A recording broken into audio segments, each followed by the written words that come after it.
আসসালামু আলাইকুম। আমি মোহাম্মদ ওবায়দুর রহমান, অবসরপ্রাপ্ত সেনা সদস্য। পিতা মৃত্যু মোহাম্মদ সাদিক আলী মুন্সি, গ্রাম শিকড়, খামারপাড়া, পোস্ট নাহট্ট, উপজেলা কাহালু, জেলা বগুড়া। আমাদের বসতবাড়ির সীমানার প্রাচীর ভেঙে জোরপূর্বক রাস্তা তৈরি করার জন্য জনৈক মোহাম্মদ জালাল উদ্দিন, পিতা মৃত্যু হাফেজ উদ্দিন, মোহাম্মদ নজরুল ইসলাম বাবুল, জামাত ইসলামী নাহট্ট শাখা রোকন, পিতা মৃত্যু হাবিবুর রহমান, মোহাম্মদ জাকারিয়া, পিতা মোহাম্মদ জালাল উদ্দিন, মোহাম্মদ সোহান, পিতা মোহাম্মদ হলুমিয়া, সকলেই গ্রাম শিকড়, খামারপাড়া, থানা কাহালু, জেলা বগুড়া গণ কিছুদিন যাবৎ বিভিন্নভাবে পায়তারা করে আসিতেছে ও আমাদের ওপর অন্যায় অত্যাচার সহ মিথ্যা মামলা দিয়ে হয়রানি করিয়া আসিতেছে।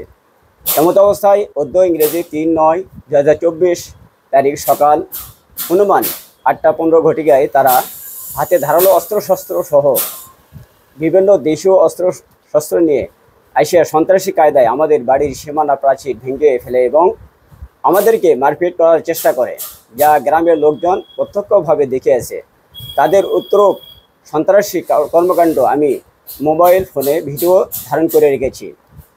মোহাম্মদ নজরুল ইসলাম বাবুল নাহট্ট ইউনিয়ন জামাত ইসলামী রোকন হিসেবে দায়িত্ব পালন করায় সে লোকজনের সম্মুখে ভীতিকর পরিস্থিতি সৃষ্টি করে উচ্চস্বরে বলে যে বর্তমানে জামাতের দেশ, আমরা যা খুশি তাই করব, এই বলিয়া তারা আমাদেরকে উদ্দেশ্য করে হত্যার হুমকি প্রদান করে। এই বিষয়ে আমি সর্বসাধারণ ও প্রশাসন নিকট ন্যায় বিচার চাই।